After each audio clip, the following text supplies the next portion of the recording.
അതിന്റെ ഒരു കോൺഫിഡൻസ് കൊണ്ട് മാത്രമാണ്, അല്ലെങ്കിൽ ഞാൻ അവിടെ പോയി നിൽക്കില്ലല്ലോ. പക്ഷെ നമുക്ക് ചെയ്യണം, എന്തെങ്കിലും ചെയ്യണം, അയാൾ രക്ഷപ്പെടുത്തണം എന്നുള്ള ഒറ്റ ചിന്ത അപ്പൊ ഉണ്ടാവുള്ളൂ.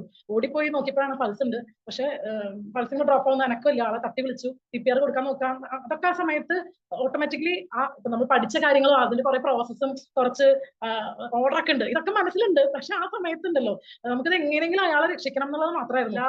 കിട്ടിക്കഴിഞ്ഞിട്ട് നമുക്ക് എന്തെങ്കിലും ചെയ്യാമെന്ന് വിചാരിച്ചാൽ അങ്ങനെയൊന്നും അല്ലല്ലോ. അപ്പൊ ഇതൊക്കെ എന്നെ ഇൻസ്പയർ ചെയ്തിട്ടുണ്ട്. ഞാൻ കടന്നുപോയ വഴികളിലുള്ള ഓരോ ആൾക്കാരും എന്നെ ഇൻസ്പയർ ചെയ്തിട്ടുണ്ട്. അപ്പൊ ഓരോന്നും ചെയ്യുമ്പോഴും ഞാൻ അതാണ് ചിന്തിക്കുക. അപ്പോൾ ഭയങ്കര ബുദ്ധിമുട്ടും റോളിങ്ങും ഒക്കെ തന്നെയാണ്. ഇങ്ങോട്ട് ഓടി അങ്ങോട്ട് ഓടുമ്പോൾ നമുക്ക് ഫിനാൻഷ്യലി കുറെ ആവശ്യങ്ങൾ വരും, പ്രത്യേകിച്ചും ഇത്തരം യാത്രകളും കാര്യങ്ങളൊക്കെ. പക്ഷെ എങ്ങനെയൊക്കെയോ അത് നടക്കും. അങ്ങനെ ഭയങ്കര ഒരു വിശ്വാസമുണ്ട് എനിക്ക്. അങ്ങനെ ഭയങ്കര ദൈവവിശ്വാസമായിട്ടല്ല ഞാൻ പറയുന്നത്, പക്ഷെ മനുഷ്യനിൽ എനിക്ക് വിശ്വാസമുണ്ട്, മനുഷ്യരിൽ എനിക്ക് വിശ്വാസമുണ്ട്. നമ്മുടെ കൂടെ ശ്രുതി KS ആണ്, മീഡിയ പേഴ്സൺ ആണ്, ജേർണലിസ്റ്റ് ആണ്, റൈറ്റർ ആണ്, സോഷ്യൽ ആക്ടിവിസ്റ്റ് ആണ്. ഒരുപാട് കാര്യങ്ങളുണ്ട് പറയാനായിട്ട്. സോ വിശേഷങ്ങൾ ചോദിച്ചറിയാം നമുക്ക്. ശ്രുതി, വെൽക്കം. Thank you.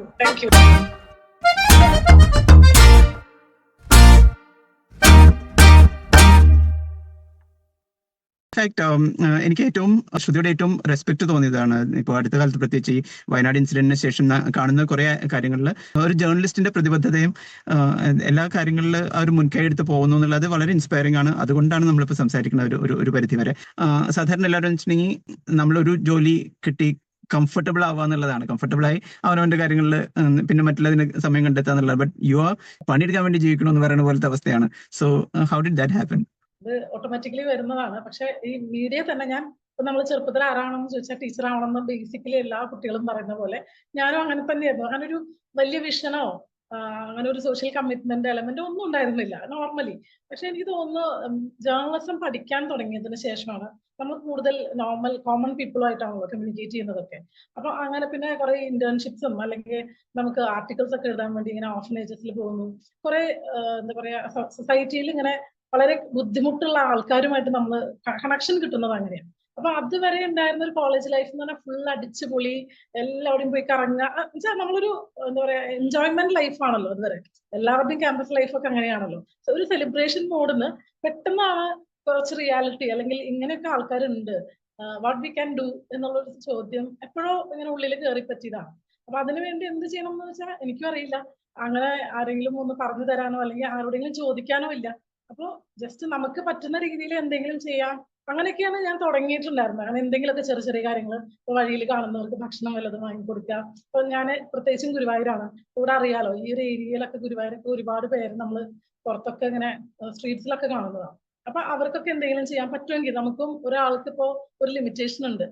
അപ്പൊ എനിക്ക് തോന്നുന്നത് ആ ഒരു സോഷ്യൽ കമ്മിറ്റ്മെന്റ് എലമെന്റ് എന്ന് പറയുന്നത് ഓട്ടോമാറ്റിക്കലി അങ്ങനെ വന്നു പോയതാണ്. പെട്ടെന്ന് ഒരാള്, പിന്നെ എന്താ പറയാ ഇമോഷണലി ഞാൻ കുറച്ച് വീക്കാ. ഒരാളെ കരയുന്നുണ്ട, ആരും ആവണ്ട, പക്ഷെ ഓട്ടോമാറ്റിക്കലി എനിക്ക് സങ്കടം വരും. അത് അത്ര നല്ലതൊന്നുമല്ല, നല്ല കാര്യമായിട്ടല്ല ഞാൻ പറയുന്നത്. നമുക്കൊരു എമ്പതി വേണം, പക്ഷെ അത് കുറച്ച് കൂടാനും പാടില്ലല്ലോ. അപ്പൊ ഇത് പിന്നെ പിന്നെ തനിയെ ഇപ്പൊ ജോലിയുടെ ഭാഗമായിട്ട് ഞാൻ മീഡിയയിൽ തന്നെയായിരുന്നു, ജേർണലിസ്റ്റ് ആയിട്ടാണ് ഒരുപാട് വർഷങ്ങൾ, അങ്ങനെ ഒരു 8 ഇയേഴ്സോളം അങ്ങനെ വന്നിട്ടുണ്ടായിരുന്നത്. അപ്പൊ ആ സമയത്ത് ഉണ്ടായ കുറെ എക്സ്പീരിയൻസസ്, പിന്നെ മക്കളൊക്കെ എപ്പോഴും ഞാൻ വിചാരിക്കുന്നത് നമുക്ക് പറഞ്ഞു കൊടുക്കാമെന്ന് ഭയങ്കര ഈസിയാണ്. പക്ഷെ പറഞ്ഞു കൊടുക്കുകയല്ല വേണ്ടത്, കുട്ടികൾക്ക് നമ്മൾ കാണിച്ചു കൊടുക്കണം, പ്രവൃത്തിയിലൂടെ കാണിച്ചു കൊടുക്കുമ്പോഴാണ് അത് പറയേണ്ട കാര്യമില്ല, ദേ ക്യാൻ അണ്ടർസ്റ്റാൻഡ്. അല്ലാണ്ട് നമ്മൾ കുറെ ഉപദേശിച്ചും, നമ്മളും കുറെ ഉപദേശങ്ങളും അല്ലെങ്കിൽ കുറെ കാര്യങ്ങളും കേൾക്കുന്നുണ്ട്, അതൊക്കെ ഒരു ചെവിയിലൂടെ കേട്ട് മറ്റേ ചെവിയിലൂടെ വിടുന്നു, അത്രയല്ലേ ഉള്ളൂ. അപ്പോൾ ഐ തിങ്ക് ഇറ്റ്സ് ബെറ്റർ വേ. എന്റെ മക്കളെയും അവരെ കൂടി ഇതിലേക്ക് ഇൻവോൾവ് ചെയ്യിപ്പിക്കണം എന്നൊക്കെ എനിക്ക് ഭയങ്കര ആഗ്രഹമായിരുന്നു. അപ്പൊ ഞാൻ അവരുടെ ബർത്ത്ഡേസിനൊക്കെ ഞങ്ങൾ അമ്മമാര് മാത്രം താമസിക്കുന്ന ഒരു സ്ഥലമുണ്ട്, അവിടെയൊക്കെ പോയി ഒരുമിച്ച് ഗ്യാദർ ചെയ്യുകയും അങ്ങനെയൊക്കെ ചെയ്തിരുന്നു. അപ്പൊ അങ്ങനെയൊക്കെയാണ് ഇതിലോട്ട് ഒരു എൻട്രി ആവുന്നത്. പിന്നീട് ഈ പറഞ്ഞ പോലെ അതിനൊരു വലിയ സ്പേസ് കിട്ടിയത് ഈ ഫയർ ആൻഡ് റെസ്ക്യൂ സർവീസിനോട് കൂടെ ചേർന്നപ്പോഴാണ്. അത് ഫ്ലഡിന് ശേഷമാണ് നമുക്ക് അങ്ങനെ ഒരു ഓപ്പർച്യൂണിറ്റി കിട്ടിയത്, അല്ലെങ്കിൽ അങ്ങനെ ആൾക്കാർക്ക് വോളണ്ടിയർഷിപ്പ് ആണ്. പക്ഷെ എന്നാൽ പോലും അപ്പൊ എനിക്ക് തോന്നിയിട്ടുള്ളതെന്ന് വെച്ചാൽ ഞാൻ ഒറ്റയ്ക്ക് ചെയ്യാൻ ശ്രമിച്ചിരുന്ന കാര്യങ്ങളുടെ ഒരു ഒരു വലിയ വോളിയം ഇപ്പൊ ചെയ്യാൻ പറ്റുന്നുണ്ട്. കാരണം ഒരു ഗ്രൂപ്പ് ഓഫ് ആൾക്കാരാണ്, ഒരാളോ രണ്ടാളോ അല്ല. അപ്പോ അതൊരു ദുരന്തങ്ങളൊന്നും സംഭവിക്കരുതേ, അല്ലെങ്കിൽ ഒരാൾക്കൊരു പ്രശ്നം ഉണ്ടാവരുതേ എന്നാണ്. പക്ഷെ എന്നാൽ പോലും നമുക്ക് എന്തെങ്കിലും ഒരു ഹെൽപ്പിംഗ് ഹാൻഡ് ചെയ്യാൻ പറ്റുന്നു എന്നുള്ളത് അതൊരു സാറ്റിസ്ഫാക്ടറി എന്ന് പറയാൻ പറ്റില്ല. പക്ഷെ I think I M living. ആർക്കെങ്കിലും ഒരു സന്തോഷം അല്ലെങ്കിൽ ഒരാളുടെ മുഖത്തൊരു ചിരി കൊണ്ടുവരാൻ നമുക്ക് സാധിക്കുന്നുണ്ടെങ്കിൽ അത്രയ്ക്ക് ആവശ്യമുള്ളൂ. അല്ലാണ്ട് വേറെ അല്ലല്ലോ, മെറ്റീരിയൽ തിങ്സിനേക്കാളും അങ്ങനെ വിശ്വസിക്കുന്ന ഒരാളാണ് ഞാൻ. അപ്പോൾ അത് ബാക്കി ഇപ്പൊ കാര്യങ്ങളൊക്കെ ഇതിന്റെ കൂടെ കൂടെ പോകുന്നതാണ്. ടീച്ചിങ് ആയാലും അത് നടക്കുന്നുണ്ട്, PhD നടക്കുന്നുണ്ട്. അപ്പോൾ ഇതിനൊക്കെ ഞാൻ വലിയ സമയം കൊടുത്ത് മൾട്ടി ടാലന്റഡ് ആണെന്നൊന്നും പറഞ്ഞേക്കരുത്. കാരണം മടി കണ്ടുപിടിച്ചത് ഞാനാ. അത്രയും കുറെ സമയം ഞാൻ വെറുതെ കളയുന്നുണ്ട്. ചിലപ്പോൾ ഭയങ്കര റിഗ്രറ്റ് ആവുകയും ചെയ്യും. ഈശ്വരൻ എത്രയോ വെറുതെ ഇരുന്നുള്ള സമയം കളയുന്നത്. പക്ഷെ പറ്റുമ്പോ ഒക്കെ നമ്മൾ അതിന് പാർട്ടാവുക, അത്രയും വിചാരിക്കുന്നുള്ളൂ. ഈ സോഷ്യൽ മീഡിയ കാലത്ത് കീബോർഡ് ആക്ടിവിസം എന്ന് പറയുന്ന പോലെ എല്ലാത്തിലും അഭിപ്രായം പറയും, ഇങ്ങനെ ചെയ്യാമായിരുന്നു, അല്ലെങ്കിൽ ചെയ്യുന്ന ആളുകളെ നമ്മൾ ക്രാബ് സ്റ്റോറി പറഞ്ഞ പോലെ പിടിച്ചു വലിച്ചിട്ട് ഇങ്ങനെ ചെയ്തുകൂടായിരുന്നോ എന്നൊക്കെ ചോദിക്കാനും, അല്ലെങ്കിൽ even activism to some extent അങ്ങനെ പറയുന്നതും ശരിയല്ല. 2018 ഫ്ലഡിന്റെ സമയത്തൊക്കെ എനിക്ക് തോന്നുന്നു UAE-ലൊക്കെ ഒരുപാട് ആളുകൾ അത് ചെയ്ത ആക്ടിവിറ്റി വളരെ ഹെൽപ്ഫുൾ ആയിരുന്നു. അതിനെ നെഗറ്റീവ് ചെയ്ത് പറയല്ല. പക്ഷെ അങ്ങനെ ഇരിക്കുന്ന ഒരു സമയത്ത് you are in forefront ഇങ്ങനെയുള്ള അപകടാവസ്ഥയിൽ പോയി മുന്നേ. അപ്പൊ ഈ ഫയർ ആൻഡ് സേഫ്റ്റി പഠിക്കാനുണ്ടായ സാഹചര്യം എന്താ? ഇത് ആക്ച്വലി ഫ്ലഡിന് ശേഷമാണ്. അതായത് ഫ്ലഡിന്റെ സമയത്തൊക്കെ നമ്മൾ അത് ഫയർ ആൻഡ് സേഫ്റ്റിയിൽ ഇല്ല. അതിൽ 2019 നമ്മൾ സ്റ്റാർട്ട് ചെയ്യുന്നത്. ഫയർ ആൻഡ് റെസ്ക്യൂ സർവീസിന്റെ ഒരു ഭാഗമാണ് സിവിൽ ഡിഫൻസ്. അത് മുമ്പ് കേരളത്തിൽ ഉണ്ടായിരുന്നില്ല. പുറം നാടുകൾ, മറ്റു സ്റ്റേറ്റുകളിലൊക്കെ ഉണ്ടായിരുന്നു. കാരണം ദുരന്തങ്ങളൊക്കെ ഉണ്ടായിരുന്നു. നമ്മുടെ നാട്ടില് നമ്മളൊരു സേഫ് സോണിലായിരുന്നല്ലോ, ഗോഡ്സ് ഓൺ കൺട്രി എന്ന് പറഞ്ഞ പോലെ. നമുക്ക് ഈ 2018 ശേഷമാണ് ഫ്ലഡ് ആയാലും കോവിഡ് ആയാലും ഓരോ ഇഷ്യൂസ് ഇങ്ങനെ വരുന്നത്. അപ്പോൾ 18 ഫ്ലഡ് കഴിഞ്ഞു, 19 ഫ്ലഡ് വന്നു. അപ്പോൾ ഒരുപാട് പേര് ആവശ്യമാണ്. അതായത് കേരളം മുഴുവൻ മുങ്ങിപ്പോയൊരു അവസ്ഥയാണല്ലോ. അത്രയും മേജർ ആയിട്ട് കുറെ ആൾക്കാർ ആവശ്യമുണ്ട്. അപ്പോൾ എല്ലാം പബ്ലിക് തന്നെയാണ് എനിക്ക് തോന്നുന്നു ഓഫീസേഴ്സിനേക്കാളും ഒക്കെ കൂടുതൽ ഇൻവോൾവ് ചെയ്ത് എല്ലാ കാര്യത്തിലും ഉണ്ടായിരുന്നത്. സോ സർക്കാർ ഇങ്ങനെ തീരുമാനിക്കുകയാണ്. അതായത് ഓൾറെഡി സേനയുടെ പേര് തന്നെ Kerala fire and rescue services, civil defence and home guards എന്നാണ്. പക്ഷെ നമുക്ക് ഇവിടെ അത്ര ആവശ്യമില്ലാത്തത് കൊണ്ടാണ് സിവിൽ ഡിഫൻസ് ഒന്നും എടുക്കാതിരുന്നിട്ടുള്ളത്. അപ്പോൾ മറ്റു സ്റ്റേറ്റുകളെ പോലെ നമുക്കും സിവിൽ ഡിഫൻസ് എന്നുള്ള ഒരു വോളണ്ടിയർ ടീം വേണം. അപ്പോൾ അങ്ങനെ പരസ്യമാണ് ഉണ്ടായിരുന്നത് പത്രത്തില്, ഇങ്ങനെ സിവിൽ ഡിഫൻസ് എന്ന് പറഞ്ഞിട്ട്. പക്ഷെ മറ്റു സ്റ്റേറ്റുകളെ പോലെയല്ല, ഒരു ഡിഫറൻസ് ഉണ്ട്. നമുക്ക് അങ്ങനെ ഒരു ജോബായിട്ട് കൊടുക്കാൻ ഇപ്പൊ സർക്കാരിന് നിവർത്തിയില്ല. So it's A voluntary service. അപ്പൊ നിർബന്ധമൊന്നുമില്ല, താല്പര്യമുള്ളവർക്ക് ചേരാം അങ്ങനെ പറഞ്ഞിട്ട്. അപ്പൊ ആ സമയത്തൊക്കെ നമ്മൾ ആക്റ്റീവ്ലി ഓടി നടന്നിരുന്ന ടൈമാണല്ലോ. അപ്പൊ ഇങ്ങനെയും കൂടി കണ്ടപ്പോൾ ഞാൻ വിചാരിച്ചു എങ്ങനെയോ കണ്ണിപ്പെട്ടതാണ്. സോ ഒരു ചാൻസ് കൊടുക്കാമെന്ന് വിചാരിച്ച് അങ്ങനെ അപ്ലൈ ചെയ്തതാണ്. അപ്പൊ നമ്മുടെ ഏറ്റവും അടുത്ത നിയറസ്റ്റ് സ്റ്റേഷനാണ് നമ്മുടെ സ്റ്റേഷൻ. ഇപ്പൊ എന്റെ ഗുരുവായൂർ ഫയർ സ്റ്റേഷനാണ് വരിക. അപ്പൊ അവിടുന്ന് കോള് വന്നു കുറച്ച് കഴിഞ്ഞപ്പോൾ. അപ്പോൾ അവിടെ നമുക്കൊരു സ്റ്റേഷൻ ട്രെയിനിങ് ഉണ്ടായിരുന്നു. അത് കഴിയുമ്പോൾ നമുക്കൊരു ഏകദേശം ഒരു ഐഡിയ കിട്ടും എങ്ങനെയാണ്, അല്ലെങ്കിൽ ഇതിന്റെ ഒരു എന്താണ് റൂട്ട് എന്നുള്ളത്. പിന്നെ അത് കഴിഞ്ഞ് അതിൽ കിട്ടിയവർക്ക് ജില്ലാതല ട്രെയിനിങ് ഉണ്ടായിരുന്നു. അത് കഴിഞ്ഞ് പിന്നെ സ്റ്റേറ്റ് ട്രെയിനിങ് ഉണ്ടായിരുന്നു. ടോട്ടൽ ഒരു 15 ഡേയ്സോളമായിട്ട് ഈ മൊത്തം ട്രെയിനിങ്, സ്റ്റേറ്റ് ട്രെയിനിങ് ഒക്കെ നല്ല എന്താ പറയാ, നമുക്കിങ്ങനെ ആഗ്രഹമൊക്കെ ഉണ്ട്, പക്ഷെ അത് പറ്റുന്നില്ല എന്നുള്ള പോലെ കുറച്ച് ടഫായിരുന്നു. എന്നാലും അത് പറ്റി, എങ്ങനെയൊക്കെയോ എത്തിക്കാൻ പറ്റി. അങ്ങനെ ഫസ്റ്റ് ബാച്ചാണ് കേരളത്തിലെ സിവിൽ ഡിഫൻസിന്റെ ഫസ്റ്റ് ബാച്ചിലാണ് ഞാനൊക്കെ ഉണ്ടായിരുന്നത്. ഒരു 150ഓളം പേരൊക്കെ ഉണ്ടായിരുന്നു അന്ന് ആ സമയത്ത്. അങ്ങനെ കോവിഡിന്റെ കുറച്ച് മുമ്പായിട്ടായിരുന്നു അതിന്റെ പാസിംഗ് ഔട്ടും. ഇത് പബ്ലിക്കിന് ഇപ്പോഴും ചേരാൻ പറ്റുന്ന ഒരു കാര്യമാണ്. അതായത് ഇത്തരം വോളണ്ടറി ആക്ടിവിറ്റീസിന് താല്പര്യമുള്ളവർക്ക് ഇതുപോലെ വിളിക്കും ഇടയ്ക്ക്, എല്ലാ വർഷത്തിലോ അല്ലെങ്കിൽ 2 ഇയേഴ്സ് കൂടുമ്പോഴൊക്കെ. അപ്പോൾ സിവിൽ ഡിഫൻസിന് അപ്ലൈ ചെയ്യും, ഈ ട്രെയിനിങ് പ്രോസസ്സിലൂടെ കടന്നുപോയി. പിന്നെ നമ്മൾ ആ ഫോഴ്സിന്റെ ഒരു ഭാഗമാണ് ശരിക്കും. നമുക്ക് യൂണിഫോം ഒക്കെ ഉണ്ട്, വേറെ ടൈപ്പ് യൂണിഫോം ആണെന്നേ ഉള്ളൂ. അപ്പൊ ഒരു വാട്സപ്പ് ഗ്രൂപ്പ് ഒക്കെ ഉണ്ടായിരിക്കും. അപ്പൊ നമ്മൾ എന്ത് കാര്യങ്ങളും, ഇപ്പൊ തൃശ്ശൂർ ജില്ലയിലാണെന്ന് മാത്രമല്ല, ഇപ്പൊ വയനാട് ഉരുൾപൊട്ടലുണ്ടായപ്പോൾ നമ്മൾ അങ്ങോട്ടും പോയല്ലോ. അപ്പൊ കേരളത്തിൽ എവിടെ എന്ത് ഇഷ്യൂ ഉണ്ടായാലും അതില് എങ്ങനെയാണോ ആൾക്കാർ പാർട്ടിസിപ്പേറ്റ് ചെയ്യുന്നത്. ഇപ്പൊ ബ്രഹ്മപുരത്തും പോയിരുന്നു ഫയർ ഇൻസിഡന്റ് ഉണ്ടായ സമയത്ത്. അപ്പൊ ഇവിടേക്കൊക്കെ നമുക്ക് പോകാനുള്ള ഒരു ഓപ്പർച്യൂണിറ്റിയും. എനിക്ക് തോന്നുന്നു പബ്ലിക്കിന് അങ്ങനെ ഓടിച്ചെല്ലാൻ പറ്റില്ല, ചില സ്ഥലത്തൊക്കെ റെസ്ട്രിക്ഷൻസ് ഉണ്ട്. പക്ഷെ നമ്മൾ ഒരു സേനയുടെ ഭാഗമാണ് എന്നുള്ളത് കൊണ്ട് നമ്മൾ ഫയർഫോഴ്സിന്റെ തന്നെ വണ്ടിയിലാണ് പോവുക, അവരുടെ കൂടെയാണ് പോവുക.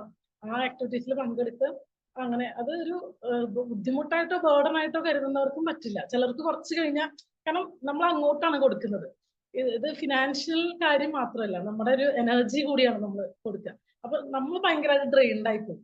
എനിക്കൊക്കെ അങ്ങനെ പലപ്പോഴും സംഭവിക്കാറുണ്ട്. ആ ഒരു ആക്ടിന്റെ സമയത്ത് നമുക്കൊന്നും തോന്നില്ല, നമ്മൾ ഭയങ്കര ഫുൾ ഓണിലാണ് ചെയ്യുക. പക്ഷെ ഇത് കഴിഞ്ഞ് തിരിച്ചു വന്നാൽ നമ്മൾ റിക്കവർ ചെയ്യാൻ കുറച്ച് സമയം എടുക്കും ചിലപ്പോൾ. പക്ഷെ എന്നാലും എന്താ പറയാ, എന്തൊരു sort of we are living, ഞാൻ നേരത്തെ പറഞ്ഞില്ലേ, അങ്ങനത്തെ ഒരു ഫീലാണ് എനിക്ക് കിട്ടാറ്. അപ്പോ ഭയങ്കര പ്രൗഡാണ്. മുമ്പൊക്കെ ആ കാക്കി യൂണിഫോം കണ്ടാൽ പോലീസാണ് നമുക്ക് സ്ഥിരം, പണ്ടൊക്കെ അങ്ങനെയാണല്ലോ കാക്കി. പക്ഷെ ഇപ്പൊ ഞാൻ പോലീസിന് ചിന്തിക്കുന്നില്ല. എനിക്കിപ്പോ കാക്കി യൂണിഫോം എന്ന് പറഞ്ഞാൽ ഫയർ ആൻഡ് റെസ്ക്യൂ സർവീസ് ആണ്. വയനാട്ടില് ഈ ഒരു സിറ്റുവേഷൻ, കാര്യം അത് ഫേസ് ചെയ്യുക എന്നുള്ളത് തന്നെ വലിയ ബുദ്ധിമുട്ടാണ്. അവിടെ പോയി സഹായിക്കുക, അല്ലെങ്കിൽ അതിന്റെ അവിടെ പോയി ചെയ്യേണ്ടി വന്ന കാര്യങ്ങൾ എന്തൊക്കെയായിരുന്നു? കാരണം ഒരുപാട് നമ്മൾ കാണേണ്ടാത്ത കാഴ്ചകൾ, അല്ലെങ്കിൽ കാണാൻ ഭയക്കുന്ന, അല്ലെങ്കിൽ അത്തരം കാഴ്ചകൾ കൂടെ പോകേണ്ടി വരുന്നുണ്ടല്ലോ. അവിടെ നമുക്കൊരു ചോയ്സ് ഇല്ലല്ലോ. നമ്മൾ അറിഞ്ഞിട്ടാണ് പോകുന്നത്. അതായത് ഇങ്ങനെ ഒരു സംഭവം ഉണ്ടായി, ഒരു ദുരന്തം ഉണ്ടായി, അത് അറിഞ്ഞപ്പം മുതലേ നമുക്ക് പോവാൻ ഇപ്പൊ ഞാനൊക്കെ ഇങ്ങനെ എന്തുകൊണ്ട് വിളിക്കുന്നില്ല, 540 മാത്രല്ലേ പോയിരുന്നതൊക്കെ ആദ്യം. അപ്പൊ എന്താ നമ്മളെയും കൂടി കൊണ്ടുപോകാത്തതെന്നൊക്കെ ആയിരുന്നു എനിക്ക്. കാരണം നമുക്ക് ഇങ്ങനൊരു കാര്യം എവിടെ നടന്നാലും നമ്മൾ ഓട്ടോമാറ്റിക്കലി നമുക്ക് വിചാരം വരും നമ്മൾ അതിന്റെ ഭാഗമാണ്. നമ്മൾ എന്താ അങ്ങനെ ഇരിക്കുന്ന വീട്ടില്, നമുക്ക് പോകേണ്ടതാണല്ലോ, നമ്മൾ ട്രെയിൻഡ് ആണല്ലോ, നമ്മൾ അതിനു വേണ്ടി. അത് എനിക്ക് തോന്നുന്നു ആ ഒരു സർവീസ് മേഖലയിലുള്ളവർക്കൊക്കെ അങ്ങനെയായിരിക്കും തോന്നുന്നുണ്ട്. ഇപ്പൊ നേവി ആയാലും ഫോഴ്സ് ആയാലും ഇപ്പോഴൊക്കെയാണ് നമുക്ക് അതിന്റെ ഒരു സ്പിരിറ്റ് മനസ്സിലാവുന്നത്. ഇപ്പൊ നമ്മൾ വിചാരിക്കില്ലേ പട്ടാളത്തിലൊക്കെ പോയി കഴിഞ്ഞാൽ ആ ഒരു സ്പിരിറ്റ് ഇപ്പോഴാണ് ശരിക്കും വരുന്നത്. അപ്പൊ സ്റ്റാർട്ടിങ്ങിലൊന്നും അവര് ശരിക്കും നമ്മളെ കൊണ്ടുപോയില്ല. കാരണം എന്ന് വെച്ചാൽ അവർക്ക് കുറച്ച് ബുദ്ധിമുട്ടായിരുന്നു, ടഫായിരുന്നു അവിടെ. പിന്നെ എന്തെങ്കിലും അപകടങ്ങൾ വന്നാൽ നമുക്കും എന്തെങ്കിലും ഇൻവോൾവ് ചെയ്തിട്ട് എന്തെങ്കിലും അപകടങ്ങൾ വന്നാൽ പ്രശ്നമാവണ്ടെന്നൊക്കെ വിചാരിച്ച് കുറച്ച് ദിവസങ്ങൾ കഴിഞ്ഞിട്ടാണ് ഞങ്ങളൊക്കെ പോകുന്നത്. നമ്മൾ ഇവിടുന്ന് വണ്ടിയിൽ കൊണ്ടുപോയി ഞങ്ങളൊരു 4-5 days അവിടെ ഉണ്ടായിരുന്നു. അപ്പൊ നമ്മൾ ടി വിയിൽ കാണുന്നതല്ല റിയൽ ആയിട്ടുള്ളത്. ടി വിയിലൊക്കെ കാണുന്നത് നമ്മൾ ചെറിയൊരു സാധനമല്ലേ, നമ്മൾ കാണുന്ന ഒരു കുറെ ദൂരം നിന്ന് എന്തോ വരുന്നു. അവിടെ എത്തി അതിന്റെ ഒരു വോള്യം കാണുമ്പോഴാണ് അതിന്റെ ഒരു പകപ്പ് നമുക്ക് ഉള്ളിൽ വരിക. ഈ പുഞ്ചിരിമട്ടം എന്നൊക്കെ പറഞ്ഞ സ്ഥലത്തേക്ക് നമ്മളൊരു 4-5 kilometers നടന്നു പോകണം. ആ പോകുന്ന വഴി മുഴുവൻ അതായത് പണ്ടല്ല, കുറച്ച് ദിവസം മുൻപ് വരെ അവിടെ വീടുകളും വെള്ളച്ചാട്ടവും റോഡും ഒക്കെ ഉണ്ടായിരുന്ന വഴികളാണ് അവർ പറയുമ്പോൾ നമുക്ക് വിശ്വസിക്കാൻ പറ്റില്ല. ഫുൾ കല്ലുകളാണ്, പാറക്കല്ലുകൾ. ഒരു വീടിന്റെ അത്രയും ഹൈറ്റിലൊക്കെ ഉള്ള പാറകൾ വന്ന് വീണ് കിടക്കുകയാണ്. അതൊരു 7 kilometers അത്രയും ഉരുളൻകല്ലുകൾ ഉണ്ട്. അതിന്റെ ഒരു എന്താ പറയാ, അവിടെ ശരിക്കും പറഞ്ഞാൽ അവിടെ ചെന്നിട്ട് നമുക്ക് അതിന്റെ ഒരു വോള്യം കണ്ടിട്ട് പേടിയാ തോന്നിയത്. ഭയങ്കര ഒരു മിണ്ടാൻ പറ്റുന്നുണ്ടായിരുന്നില്ല. കുറച്ച് ദിവസമൊക്കെ, 2 ദിവസമൊക്കെ ഞങ്ങൾ മൊത്തം അവിടെ പോയവരെല്ലാവരും ഭയങ്കര ക്വയറ്റ് ആയിരുന്നു. നമുക്ക് എങ്ങനെയാ അത് എക്സ്പ്രസ് ചെയ്യാന്നറിയില്ല. വീട്ടിലേക്ക് വിളിക്കാനോ അങ്ങനത്തെ ഒരു മൈൻഡും അല്ല, വേറെന്തോ അങ്ങനെ ഒരു ടെൻഷൻ തോന്നിയിട്ടുണ്ടായിരുന്നു. പിന്നെ അവിടുത്തെ ആൾക്കാരുടെ എക്സ്പീരിയൻസും ഓഫീസേഴ്സും എന്ന് വെച്ചാൽ ഈ മരിച്ച ഡെഡ് ബോഡി പാർട്സ് ഒക്കെ കിട്ടുക. ബോഡികളൊക്കെ ആദ്യം കൊണ്ടുവരുന്നല്ലോ. പിന്നെ ഇങ്ങനെ വിരല്, കയ്യിന്റെ കഷ്ണം, അങ്ങനെയൊക്കെ ബോഡി പാർട്സ് ഒക്കെ ആയിരിക്കും. അപ്പൊ അത് പെയിൻഫുൾ ആണ്. നമുക്ക് ഉള്ളിൽ അയ്യോ എന്നൊക്കെ തോന്നും, ചിലപ്പോൾ സങ്കടവും വരും, ഞാൻ പറഞ്ഞ പോലെ. പക്ഷെ അത് അവരൊക്കെ ശരിക്കും ഫയർ ആൻഡ് റെസ്ക്യൂ സർവീസിലുള്ള ആൾക്കാർക്കൊക്കെ നമ്മൾ വലിയ സല്യൂട്ട് കൊടുക്കണം. കാരണം അവരുടെ ഒരു അത്രയും ബോൺ ടു ബി എന്ന് പറഞ്ഞ പോലെ, അതായത് അവർക്ക്, നമ്മളൊക്കെ വിചാരിക്കുന്നത് നമ്മുടെ സേഫ്റ്റിയും കൂടി നോക്കിയിട്ടാണ് അത് ചെയ്യേണ്ടത് എന്നാണ് നമ്മളെ പഠിപ്പിക്കുക. പക്ഷെ ഞാൻ കണ്ടത് അങ്ങനെയല്ല. അവരുടെ സേഫ്റ്റി നോക്കുന്നില്ല. എങ്ങനെ എത്രമാത്രം അതിൽ ഇൻവോൾവ് ചെയ്യാൻ പറ്റും, അല്ലെങ്കിൽ അവര് അത്രയും ഡെഡിക്കേറ്റഡ് ആയിട്ടുള്ള, അത് എനിക്ക് തോന്നുന്നു അവരുടെ ട്രെയിനിങ് കഴിയുമ്പോൾ അവർ അങ്ങനെ ഒരു പാക്കായിട്ട് വരുന്നതാന്ന് തോന്നുന്നുണ്ട്. പക്ഷെ അവിടുത്തെ കാഴ്ചകൾ ഭയങ്കര ഇങ്ങനെ വിഷമിപ്പിക്കുന്നതായിരുന്നു. നമ്മളൊക്കെ ഒരു വലിയ പാറയമലൊക്കെ നിൽക്കുമ്പോൾ ഒരു വലിയ കുഴി പോലെ ഇങ്ങനെ താഴേക്ക് വലിയ ഹോള്. പക്ഷെ അവിടെയൊക്കെ നമ്മൾ നിന്നിരുന്ന അതേ ലെവലിലുള്ള ഭൂമിയായിരുന്നു. അവിടെ ഇപ്പൊ വലിയ കൊക്ക പോലെയാണ്. ഇതൊക്കെ നമുക്ക് കേൾക്കുമ്പോ 2 ദിവസം മുൻപ് അല്ലെങ്കിൽ ഒരാഴ്ച മുൻപ് ഉണ്ടായിരുന്ന സ്ഥലങ്ങള്, വലിയ മരങ്ങളുടെ ഒക്കെ ടോപ്പില് മുകളിലെ ചില്ല വരെ ഫുൾ ചളി. അപ്പൊ അത്രയും ഹൈറ്റില് വെള്ളം പോയിട്ടുണ്ടെന്നല്ലേ ഇതിന്റെ അർത്ഥം. നമ്മൾ നിൽക്കുമ്പോൾ നോക്കിയാൽ കാണില്ല, അത്രയും ഹൈറ്റില്. ഈ നമ്മൾ ഈ ഫാന്റസി അല്ലെങ്കിൽ ഈ ഡിസ്നി ഒക്കെ കാണില്ലേ, അതേപോലത്തെ ഒരു വ്യൂ ആയിരുന്നു അവിടെ. പേടിപ്പിക്കുന്നതാണ്. ഒരു മഴ പെയ്യുമ്പോ, മഴയൊക്കെ സമയത്ത് അപ്പോഴേക്കും നമുക്ക് താഴത്തുനിന്ന് മുകളിലേക്ക് അവർ വിളിച്ചു പറയും, ഇനി നിൽക്കണ്ട, വേഗം ഇറങ്ങിക്കോളൂ, ഇന്നത്തെ വർക്ക് നിർത്താൻ പറയും. ഈവനിങ് ഒക്കെ ആകുമ്പോൾ ഡെയിലി മഴ ഉണ്ടാവും അവിടെ. ആ സമയത്ത് നമ്മൾ രാവിലെ കയറി പോയ സ്ഥലം, പ്ലെയിൻ ആയിരുന്ന സ്ഥലം, നമ്മൾ തിരിച്ചിറങ്ങി വരുമ്പോഴേക്കും വെള്ളച്ചാട്ടമാണ്. അത്രയും വെള്ളമാണ് ഒരു ചെറിയ മഴ പെയ്യുമ്പോഴേക്കും. അതൊക്കെ എന്താ പറയാ, ഒരു എക്സ്പീരിയൻസസ് ആണ്. പക്ഷെ പെയിൻഫുൾ ആണ്. നമ്മുടെ നാട്ടിൽ നിന്നല്ല, എവിടെയും അങ്ങനെയൊന്നും സംഭവിക്കാതിരിക്കട്ടെ. ജേർണലിസം പഠിക്കുന്ന സമയത്തുണ്ടായിരുന്ന ശ്രദ്ധയും ഇപ്പോൾ പഠിപ്പിക്കുമ്പോൾ ഒരുപാട് അനുഭവങ്ങളുണ്ട്. മാത്രമല്ല ഇപ്പോൾ മീഡിയ തന്നെ ഒരു മെയിൻ സ്ട്രീം മീഡിയ ഉണ്ട്, ഫോണുള്ള എല്ലാവരും മീഡിയ ബ്രോഡ്കാസ്റ്റ് ചെയ്യാൻ കേപ്പബിൾ ആയിട്ടുള്ള ആളുകൾ ഉണ്ട്. അങ്ങനെ അങ്ങനെ അതൊരു വശത്ത്. അതേസമയം ഇത്തരം എക്സ്പീരിയൻസസ് നേരിട്ട് കണ്ടും ഇപ്പോൾ സോ കോൾഡ് നമുക്ക് ചില കാര്യങ്ങൾക്ക് വേണ്ടി ആദ്യം പറയുന്ന ആൾ എന്നുള്ള രീതിയിലേക്കൊക്കെ വളരെ ചൈൽഡിഷ് ബിഹേവിയർ കാണിക്കുന്ന ചില മീഡിയ പ്രവർത്തനങ്ങളുണ്ട്. ഇതൊക്കെ കണ്ട് ഇതിന്റെയൊക്കെ ഒരു അപ്പുറത്തേക്ക് ഒരു മെച്ചൂരിറ്റി വന്നിട്ടുള്ള ഒരാളെന്നുള്ള നിലയ്ക്ക് പഠിപ്പിക്കുമ്പോൾ എന്താ ഒരു വ്യത്യാസം വരുന്നത്? എനിക്ക് തോന്നുന്നത് ഈ പറയുന്ന എല്ലാ മേഖലകളും എന്നെ ടീച്ചിങ്ങിൽ കുറച്ചും കൂടി, അല്ലെങ്കിൽ കുട്ടികളടുത്ത് സംസാരിക്കുമ്പോൾ എന്നെ അതിലൊക്കെ ഈ ഒരു എന്റെ ബാക്കി എല്ലാ സൈഡും ഞാൻ കൊണ്ട് ഡംപ് ചെയ്യുന്നത് അവിടെയാണ്. കാരണം കുട്ടികൾക്ക് മനസ്സിലാവണം ഓരോ കാര്യങ്ങളും. ഇപ്പൊ നമ്മളിപ്പോ വാർത്തകളിലൊക്കെ കാണുന്നതല്ലേ എന്തൊക്കെ തരം കാര്യങ്ങളാണ്. അപ്പൊ ഓരോ എന്റെ എത്ര മൈന്യൂട്ട് എക്സ്പീരിയൻസസ് ആയാലും ഉണ്ടാവുന്ന ഓരോ കാര്യങ്ങളും ഞാൻ പറയുമ്പോൾ ചില കുട്ടികൾ കണ്ണ് നനയുന്നത് കാണാം. ഞാൻ വിചാരിക്കും ആയിക്കോട്ടെ, കാരണം അവരത് അറിയണം. നമ്മൾ ഇരിക്കുന്ന അല്ലെങ്കിൽ ഒരു ക്ലോസ്ഡ് സ്പേസിൽ അല്ലെങ്കിൽ നമ്മൾ ഇരിക്കുന്ന അത്രയും സേഫ് സോണിലാണ്. പക്ഷെ നമ്മുടെ തൊട്ടപ്പുറത്തെ വീട്ടിൽ എന്തായിരിക്കും അവസ്ഥ? കോവിഡിലൊക്കെ എനിക്ക് ഇവിടെ ഉണ്ടായിരുന്ന ഒരു എക്സ്പീരിയൻസ് ഒക്കെ ഉണ്ടായിരുന്നു, ഇവിടെ അടുത്ത വീട്ടിലൊരാളുടെ ഒക്കെ. അപ്പൊ ഞാൻ അതൊക്കെ പിള്ളേരുടെ അടുത്ത് പറയും. അപ്പൊ ഞാൻ എപ്പോഴും പറയുന്ന കാര്യം എന്ന് വെച്ചാൽ, നമ്മൾ നോക്കണം, ചുറ്റും നോക്കണമല്ലോ എന്തൊക്കെയാണ് സംഭവിക്കുന്നത്. അല്ലെങ്കിൽ അല്ലെങ്കിൽ എപ്പോഴും ഈ പറഞ്ഞ മൊബൈൽ ഫോൺസും ഈ കാര്യം വീഡിയോ റെക്കോർഡിങ്ങും റീലും ഒക്കെ നല്ലത് തന്നെ, അതൊക്കെ അവരുടെ ഒരു എന്റർടൈൻമെന്റ് പാർട്ടാണ്. ഇത്തരം മീഡിയകളും ഉണ്ട് ഇപ്പോ. പക്ഷെ ഇങ്ങനത്തെ സിറ്റുവേഷൻസിലൊക്കെ പോകുമ്പോൾ, ഞാനും ഈ പറഞ്ഞ പോലെ യൂട്യൂബ് ചാനലൊക്കെ തുടങ്ങിയിരുന്ന ഒരാളായിരുന്നു. പക്ഷെ ഇവിടെ ഒന്നും പോകുമ്പോൾ നമുക്ക് വീഡിയോ പോയിട്ട് നമുക്ക് അതങ്ങനത്തെ ഒരു മൈൻഡേ അല്ല വരിക. നമുക്ക് എന്ത് ചെയ്യാൻ പറ്റും? ഇപ്പൊ ചില ആൾക്കാർ കരയായിരിക്കും. അപ്പൊ നമുക്ക് അവരുടെ അടുത്ത് പോയിരുന്ന് നമ്മുടെ ടൈമായിരിക്കും ചിലപ്പോൾ കൊടുക്കാൻ പറ്റുന്നത്. ഒന്നും കൊടുക്കണ്ട, ചിലർക്ക് ഷോൾഡറിൽ ഒന്ന് ടച്ച് ചെയ്താൽ മതിയോ, അങ്ങനെയൊക്കെയുള്ള ഒരുപാട് ഇൻസിഡൻസ് ഉണ്ട്. അപ്പൊ ഇത് നമ്മളെ പരുവപ്പെടുത്തുന്ന ഒരു വേറൊരു ഫേസ് ഉണ്ട്. അല്ലെങ്കിൽ ഇതൊന്നും അല്ല നമ്മൾ കാണുന്ന ഈ ഒരു ലോകം എന്ന്, അല്ലെങ്കിൽ പല ആൾക്കാരുടെയും എക്സ്പീരിയൻസസ് നമ്മൾ ഡയറക്റ്റ് കാണുമ്പോൾ നമ്മളിൽ ഉണ്ടാവുന്ന ഒരു ചേഞ്ച് അത് ഭയങ്കരമാണ്. അതെനിക്ക് ടീച്ചിങ്ങിലും കൊടുക്കാൻ പറ്റിയിട്ടുണ്ടെന്നാണ് ഞാൻ വിചാരിക്കുന്നത്. ഞാൻ ഒരു 1 hour ക്ലാസ് ആണെങ്കിൽ ഇപ്പൊ അതിലൊരു 40 minutes ക്ലാസ് എടുത്താൽ പിന്നെ കുറെ നേരം നിങ്ങൾ സംസാരിക്കുക ചെയ്യാം കുട്ടികളടുത്ത്. അവർക്കും കുറെ കാര്യങ്ങൾ ചോദിക്കാനുണ്ടാവും, കുറെ എക്സ്പീരിയൻസസ് ഉണ്ടാവും. അപ്പൊ ബുക്ക് കാര്യങ്ങളായാലും ചില കുട്ടികൾ അല്ലെങ്കിൽ അവർക്ക് ബുക്സ് ഇല്ല, വായിക്കാനുള്ളൊരു ഓപ്പർച്യൂണിറ്റി ഇല്ല, അങ്ങനെയൊക്കെ പറയുന്നവരുണ്ട്. ഞാൻ ബുക്ക് വാങ്ങി കൊടുക്കും, വായിച്ച് തിരിച്ചു തന്നാൽ മതി, എല്ലാവർക്കും കൊടുക്കാൻ പറയും. അപ്പൊ അങ്ങനെ നമുക്ക് പ്രൊവൈഡ് ചെയ്യാൻ പറ്റുന്ന ചില കാര്യങ്ങളുണ്ട്. അപ്പൊ കുട്ടികൾക്ക് ഭയങ്കര, അതായത് ഇങ്ങനെ ആർത്തിയുള്ള കുട്ടികളെ കണ്ടിട്ടുണ്ട് പുസ്തകം വായിക്കാനൊക്കെ. അങ്ങനെ ഡിപ്പാർട്ട്മെന്റിൽ വന്നിട്ട് ചോദിക്കും, മിസ്സേ ബുക്ക് ഉണ്ടാ, പുതിയ ബുക്ക് ഉണ്ടാ, ഇങ്ങനെ വന്ന് ചോദിക്കും. അപ്പൊ അതുണ്ട്, ഞാൻ ചിലപ്പോൾ മറന്നുണ്ടാവും കൊണ്ടുവരാമെന്നൊക്കെ പറഞ്ഞാലും. പക്ഷെ ഈ കുട്ടികൾ അത് നിരന്തരം നമ്മളോട് ചോദിച്ചുകൊണ്ടിരിക്കും. അതൊക്കെ ഭയങ്കര സന്തോഷമാണ് എനിക്ക്. എന്നെ സംബന്ധിച്ച് ഭയങ്കര, അവർ ഓടി എന്റെ അടുത്തേക്ക് വരുന്നുണ്ടല്ലോ. അപ്പൊ അതിനുള്ള സ്പേസ് ഞാൻ അവർക്ക് കൊടുത്തിട്ടുണ്ടല്ലോ എന്നുള്ളത് എന്നെ സംബന്ധിച്ച്, ഞാൻ ഇപ്പൊ സിലബസിലുള്ളത് പഠിപ്പിക്കുന്നേക്കാൾ കൂടുതൽ എനിക്ക് ആകെ അങ്ങനത്തെ കുറെ കാര്യങ്ങളോടാണ് താല്പര്യം. അപ്പൊ അവര് ഇനീഷ്യേറ്റീവ് എടുത്തിട്ട് ചില കാര്യങ്ങൾ, സോഷ്യൽ സർവീസ് പോലെ തന്നെ ചില കാര്യങ്ങൾ ചെയ്യുന്നു. ഇപ്പൊ ഞാൻ മുമ്പ് പഠിപ്പിച്ചിരുന്ന കോളേജിലൊക്കെ ഞങ്ങൾ എല്ലാ ബുധനാഴ്ചകളും അതായത് അവർ കൊണ്ടുവരുന്ന ഫുഡ് പോലെ ഒരു എക്സ്ട്രാ പൊതി കൊണ്ടുവരാൻ പറയും. എന്നിട്ട് ഞങ്ങൾ അത് കളക്ട് ചെയ്തിട്ട് ഇങ്ങനെ ഒരു ഓട്ടോയിൽ 2 പേര് കൂടി പോയി ഇങ്ങനെ സ്ട്രീറ്റ്സിലുള്ളവർക്ക്, ഗുരുവായൂരും ചാവക്കാടൊക്കെ ഉള്ളവർക്ക് അങ്ങനെ കൊടുക്കാറുണ്ട്, ബസ് സ്റ്റാൻഡിലുള്ളവർക്ക് അങ്ങനെയൊക്കെ. ഇത് വൺസ് ഇൻ എ വൈൽ എന്ന് പറഞ്ഞ പോലെ ചെയ്യാൻ പറ്റുള്ളൂ. ആഴ്ചയിൽ ഒരു ദിവസം ബുധനാഴ്ചകളിൽ ഞങ്ങൾ അങ്ങനെ വെച്ചിരിക്കുക. പക്ഷെ അങ്ങനെയൊക്കെ ചെയ്യുന്നു. നമ്മൾ ആ കോളേജിൽ നിന്ന് തിരിച്ചു പോയിട്ടും ആ കുട്ടികൾ അത് ക്യാരി ഫോർവേഡ് ചെയ്യുന്നുണ്ട്, കണ്ടിന്യൂ ചെയ്യുന്നുണ്ട്. അതൊക്കെ എനിക്ക് അതൊക്കെ മതി. അതൊക്കെ ഭയങ്കര സന്തോഷമുള്ള കാര്യങ്ങളാണ്. അപ്പൊ കുട്ടികള് ഭയങ്കരമായിട്ട് നമ്മൾ ജനറേഷനെ പറ്റി എന്തൊക്കെ പറഞ്ഞാലും അവർക്ക് പറഞ്ഞാൽ മനസ്സിലാവുന്ന കുട്ടികളൊക്കെ തന്നെയാണ്. പക്ഷെ അത് നമ്മൾ കമ്മ്യൂണിക്കേറ്റ് ചെയ്യാനും അല്ലെങ്കിൽ അവരുടെ കൂടെ ടൈം സ്പെൻഡ് ചെയ്യാനും കുറച്ച് ക്വാളിറ്റി ടൈം, അങ്ങനെ പറയുന്നേ വേണം. ക്വാളിറ്റി ടൈം, വെറുതെ ടൈം കൊടുത്താൽ പോരാ. അതിനൊക്കെയുള്ള ഒരു സമയം കിട്ടിക്കഴിഞ്ഞാൽ അവർ ബെസ്റ്റ് ആണ് ശരിക്കും പറഞ്ഞാൽ. അവർക്കൊക്കെ എനിക്ക് തോന്നുന്ന, എന്റെയൊക്കെ ചെറുപ്പകാലത്ത്, ഞാനൊക്കെ ഡിഗ്രിക്ക് പഠിക്കുന്ന കാലത്തൊക്കെ നമുക്ക് ഒരു ലക്ഷ്യവും ഉണ്ടായിരുന്നില്ല. നാളെ എന്ത് ചെയ്യണം എന്ന് പോലും അറിയില്ല. അങ്ങനെ ഒരു ഫോക്കസ് ഡേ അല്ലായിരുന്നു. പക്ഷെ ഇപ്പൊ അങ്ങനെയല്ല കുട്ടികൾ. അവർക്ക് നല്ല വിഷൻ ഉണ്ട്. ഇത് കഴിഞ്ഞ് എന്ത് ചെയ്യണം, US പോയി പഠിക്കണം, കാനഡയിൽ പോകണം, IELTS എഴുതണം, ഇങ്ങനെയൊക്കെ ചിന്തിക്കുന്നവരുണ്ട്. ഇവിടെ തന്നെ സോഷ്യൽ സർവീസ് ചെയ്യണം എന്ന് വിചാരിക്കുന്നവർ, സിവിൽ സർവീസ് എഴുതണം എന്ന് വിചാരിക്കുന്നവര്.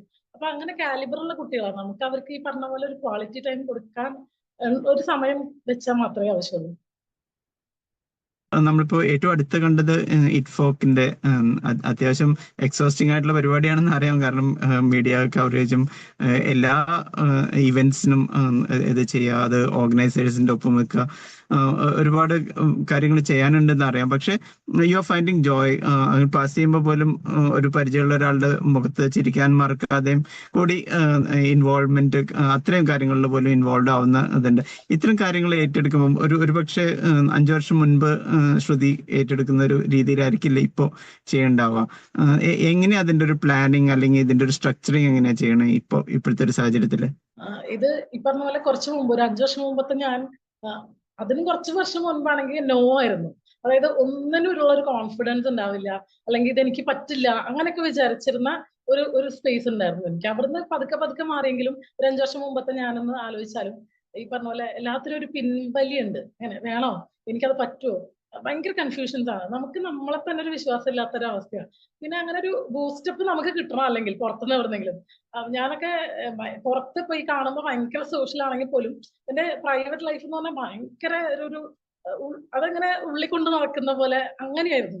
അപ്പൊ അധികം ഫ്രണ്ട്സ് ഒക്കെ ഉണ്ട്, പക്ഷെ എന്നാൽ ഇത്തരം കാര്യങ്ങളിൽ തീരുമാനം, ഡിസിഷൻസ് എടുക്കുക എന്നുള്ളത് എനിക്കൊരു ഭയങ്കര ടാസ്ക് ആയിരുന്നു, ബുദ്ധിമുട്ട് തന്നെയായിരുന്നു. പക്ഷെ എനിക്ക് തോന്നുന്നു ലേറ്റ് 30s, ആഫ്റ്റർ 30s ഒക്കെയാണ് ഞാൻ കുറെ കാര്യങ്ങൾ യെസ് ഐ ക്യാൻ ഡു, അല്ലെങ്കിൽ ഇത് ഇനി എപ്പോഴേക്കാ വെയിറ്റ് ചെയ്യുന്നത് എന്നുള്ളൊരു തോന്നലുണ്ടല്ലോ, അല്ലെങ്കിൽ ഇപ്പോഴെങ്കിലും ഞാനൊരു എഫേർട്ട് എടുത്തില്ലെങ്കിൽ, അല്ലെങ്കിൽ നമ്മൾ എടുക്കുന്ന ചില തീരുമാനങ്ങൾ ശരിയായി കാണുമ്പോൾ നമുക്ക് ഓട്ടോമാറ്റിക്കലി വരുന്ന ഒരു കോൺഫിഡൻസ് ആണ്. ഓക്കെ, ഞാൻ സ്വന്തമായിട്ട് തീരുമാനിച്ചാലും കാര്യങ്ങൾ നടക്കുന്നുണ്ട്, അല്ലെങ്കിൽ ഞാൻ തീരുമാനിക്കുന്നതാണ് എന്റെ ലൈഫിലെ ഏറ്റവും ബെസ്റ്റായി തീരുമാനം എന്ന് ഞാൻ തിരിച്ചറിഞ്ഞത് വളരെ വൈകിട്ടാണ്. അതിനുശേഷമാണ് ഇങ്ങനത്തെ കാര്യങ്ങൾക്കൊക്കെ യെസ് പറയാൻ തുടങ്ങിയതും കണ്ണും പൂട്ടി, അതായത് ഒന്നും ചിന്തിക്കാണ്ട് ഞാൻ യെസ് ഒക്കെ പറഞ്ഞു കളയും. പിന്നെയാണ് അതിന്റെ ഒരു ടാസ്കും, അല്ലെങ്കിൽ അയ്യോ ഇനി അത് എങ്ങനെ ചെയ്യണം, ലീവ് കൊടുക്കണമല്ലോ, അങ്ങനെയൊക്കെ വിചാരിച്ച് അതിന്റെ കാര്യങ്ങളൊക്കെ പിന്നീടാണ് കേൾക്കുമ്പോ യെസ് എന്നുള്ളത്.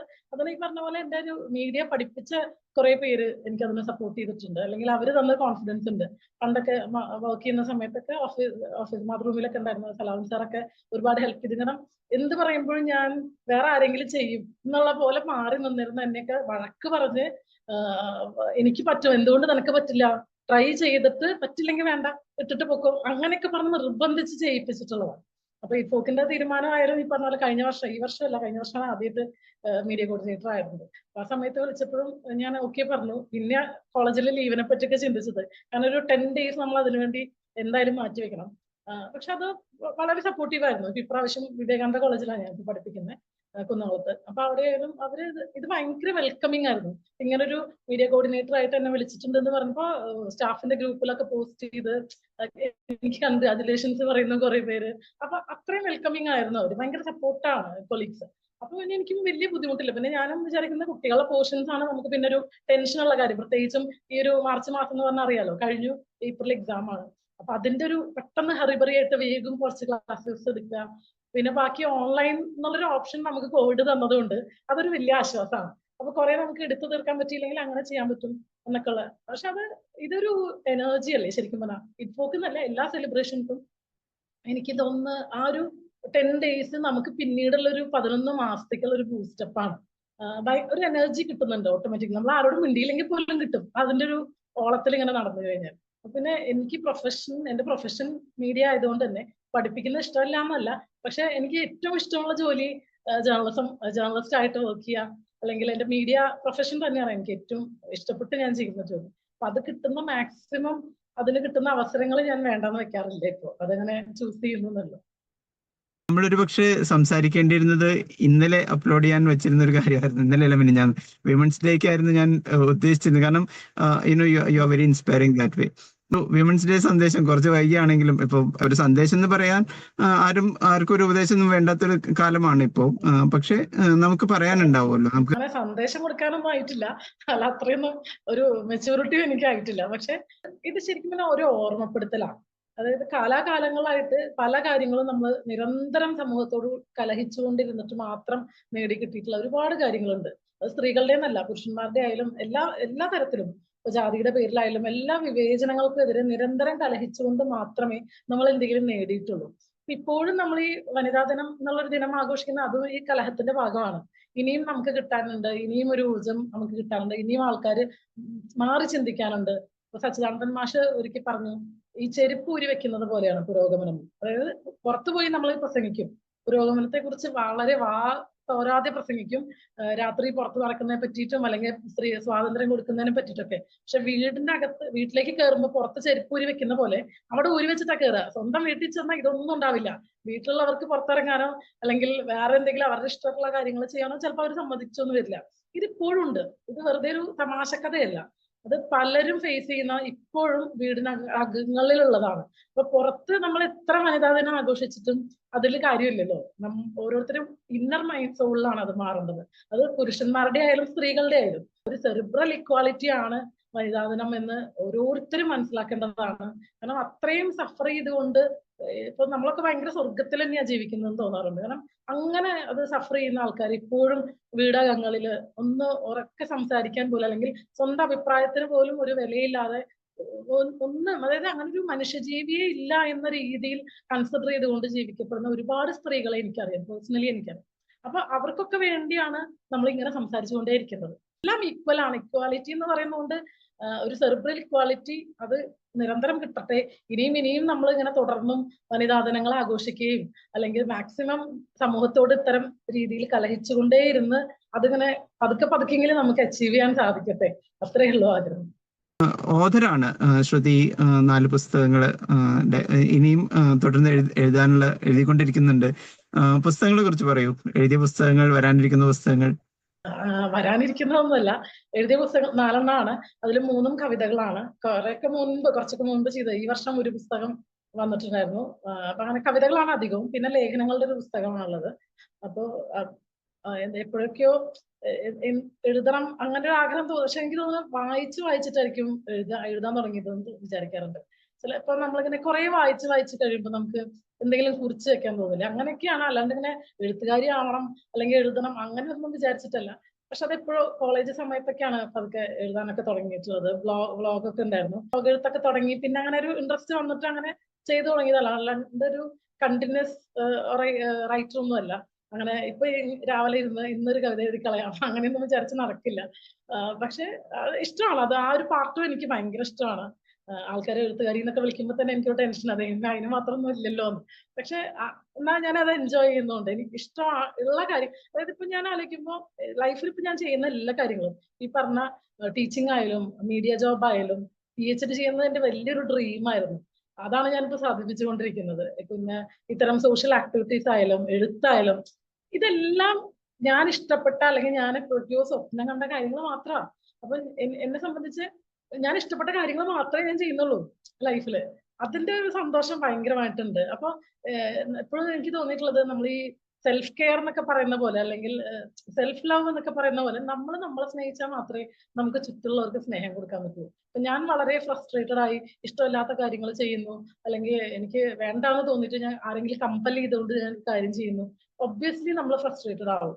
പിന്നെ നമുക്ക് ഈ പറഞ്ഞ വേറെ ആക്ടിവിറ്റീസിലേക്കൊന്നും പോകാനുള്ള മൈൻഡ് ഉണ്ടാവില്ല. ഇപ്പൊ സോഷ്യൽ സർവീസ് ഒക്കെ ചെയ്യാൻ ഭയങ്കര ഫ്രീ ആയിട്ട് എനിക്ക് ചെയ്യാൻ പറ്റുന്നത്, ബാക്കി എല്ലാ കാര്യത്തിലും ഞാൻ ഹാപ്പിയാണ്. അപ്പൊ എനിക്ക് അങ്ങനെയൊക്കെ ഹാപ്പി ആയിരിക്കുമ്പോൾ എനിക്ക് അതിനൊക്കെ ഇൻവോൾവ് ചെയ്യാൻ പറ്റുന്നുണ്ട്. അപ്പൊ അത്രയേ ഉള്ളൂ. അല്ലാണ്ട് അങ്ങനെ ഡെലിബറേറ്റ്ലി വേണം എന്ന് വിചാരിച്ചിട്ട് കൊണ്ടൊന്നും ചെയ്യുന്നൊന്നുമില്ല. പക്ഷെ ഹാപ്പി ആയിരിക്കുക, എല്ലാവരും ഹാപ്പി ആയിരിക്കുക, അത്രയേ ഉള്ളൂ. ഓക്കെ. നമ്മളൊരു സേഫ് ആയതിനു ശേഷം നമുക്ക് ഇതൊക്കെ ചെയ്യാവുന്നതായിരിക്കും ഭൂരിപക്ഷം ആളുകളും ചിന്തിക്കണ്ടാവുക. ഞാൻ അങ്ങനെ ചിന്തിക്കണ്ടാവുക. അപ്പോ പക്ഷെ Shruti, you are already doing all these things while you are ജോലി ചെയ്യുന്നതിന്റെ ഒപ്പം തന്നെ, കുട്ടികളെ നോക്കുന്നതിന്റെ ഒപ്പം തന്നെ, പഠിപ്പിക്കുന്നതിന്റെ ഒപ്പം തന്നെ social service, you are actively participating in those things. അപ്പോൾ ഇത് ഒരാൾക്ക് ഈ ഒരു രീതിയിൽ ഇപ്പൊ പറഞ്ഞു, ഹാപ്പിനെസ്, ഫൈൻഡ് ഹാപ്പിനെസ് എന്നുള്ള രീതിയിൽ. പക്ഷെ എങ്ങനെയാണ് ആ ഒരു ബാരിയർ ഓവർകം ചെയ്ത് അതിലേക്ക് ഇറങ്ങുക എന്നുള്ളത് അറിഞ്ഞാൽ കൊള്ളാം. അത് അത് ടാസ്ക് തന്നെയാണ്. കാരണം ഫിനാൻഷ്യലി ഞാൻ അങ്ങനെ വെൽ എക്യുപ്ഡ് അല്ല. അല്ലെങ്കിൽ ഇപ്പൊ എന്താ വെച്ചാൽ നമുക്ക് ഫിനാൻഷ്യലി ഒക്കെ കിട്ടി ഇതിനൊക്കെ ഇറങ്ങാൻ സമയത്തിന്, അല്ലെങ്കിൽ വേറെ പ്രശ്നങ്ങളൊന്നും ഇല്ലാതെ അങ്ങനെയല്ല ഞാൻ. ഇപ്പൊ ഇതൊക്കെ എല്ലാ സ്ട്രെസ്സും, ഞാൻ വളരെ ചെറിയൊരു സാലറിക്ക് ജോലി ചെയ്യുന്ന ഒരാളാണ് ഞാൻ. അതും വിസിറ്റിംഗ് ഫാക്കൽറ്റി ആയിട്ടാണ് വിവേകാനന്ദയിൽ ഇപ്പോ. കാരണം PhD ഉള്ളതുകൊണ്ട് എനിക്ക് കംപ്ലീറ്റ്ലി നിൽക്കാൻ പറ്റുന്നില്ല. വീക്ക്ലി 3 days പോകുന്നുള്ളൂ. അപ്പൊ സാലറിയും കുറയൂലോ. അപ്പൊ അങ്ങനെയൊക്കെ വളരെ മീഗർ ഒരു സാലറി വാങ്ങിക്കൊണ്ട് തന്നെയാണ് ഞാനും ഇതിലേക്ക് നിൽക്കുന്നത്. പക്ഷെ ഈ പറഞ്ഞ പോലെ നമ്മൾ എല്ലാം കിട്ടി, അല്ലെങ്കിൽ നമ്മുടെ ആഗ്രഹിക്കുന്ന ഒരു സാലറി കിട്ടിക്കഴിഞ്ഞാൽ നമുക്ക് വേറെ എന്തെങ്കിലും ആവശ്യങ്ങൾ വരും. അല്ലാണ്ട് ഇത് ഫുൾഫിൽ ചെയ്തുകൊണ്ട് നമ്മളെല്ലാം സാറ്റിസ്ഫൈഡ് ആയിട്ട് നമുക്ക് ഇതിലേക്കൊക്കെ നിൽക്കാം എന്ന് വിചാരിച്ചാൽ അത് നടക്കില്ല. അങ്ങനെ ഒരു കാലം നമുക്ക് ഉണ്ടാവില്ല. അതിനും ഈ പറഞ്ഞ പോലെ എനിക്ക് മുന്നിൽ കുറെ ആൾക്കാരുണ്ട്. ഇപ്പൊ ഒരിക്കൽ ഞാൻ കൊച്ചിയിലുള്ള സമയത്ത് അവിടെ ഒരു തെരുവോരം മുരുകൻ ചിലപ്പോൾ അറിയുന്നുണ്ടാവും. പുള്ളിയൊക്കെ കണ്ട സമയം ഞാൻ PG ക്കൊക്കെ പഠിക്കുന്ന സമയത്ത്. അപ്പൊ ഞാനിങ്ങനെ ആലോചിച്ചതെന്ന് വെച്ചാൽ, ഒരു ഓട്ടോറിക്ഷയേ ഉള്ളൂ, സ്വന്തമായിട്ടൊരു വീട് പോലും ഇല്ല. ഇപ്പൊ വീടൊക്കെ ഉണ്ട്, ഇപ്പൊ വലിയ ആളായി പോയി, കുറെ ആൾക്കാരുടെ സപ്പോർട്ടും ഒക്കെ ഉണ്ട്. പക്ഷെ അന്ന് അങ്ങനെയല്ല. പുള്ളി സ്റ്റാർട്ടിങ് ആണ്, ഒരു ഓട്ടോറിക്ഷ, വാടക വീട്. പക്ഷെ വഴിയിൽ കാണുന്ന ഇങ്ങനെ ഫിസിക്കലി വയ്യാത്ത ആൾക്കാരൊക്കെ ഉണ്ടാവുമ്പോൾ പുള്ളി ആരും ഉണ്ടാവില്ല, തെരുവിലൊക്കെ ഇറങ്ങി അവരെ കൊണ്ട് വീട്ടിൽ വന്ന് താമസിപ്പിച്ച് അവരെ കുളിപ്പിച്ച് ഭക്ഷണം കൊടുത്ത് അവിടെ എത്തും. അങ്ങനെ ഞാൻ അന്ന് പുള്ളിയുടെ ഒരു ഇന്റർവ്യൂ ചെയ്തിട്ടുണ്ടായിരുന്നു. ആ സമയത്ത് ഞാൻ PG കഴിയുന്നേ ഉള്ളൂ. ഞാൻ നോക്കിയപ്പോ 12 പേര് അന്ന് വീട്ടിലുണ്ട്. ഈ 12 പേരും പുള്ളിയുടെ ആരുമില്ല, വഴിയിൽ നിന്നൊക്കെ കിട്ടിയില്ല. ചിലർക്ക് മെന്റലി അവർ ഓക്കെ അല്ല, ഫിറ്റ് അല്ല.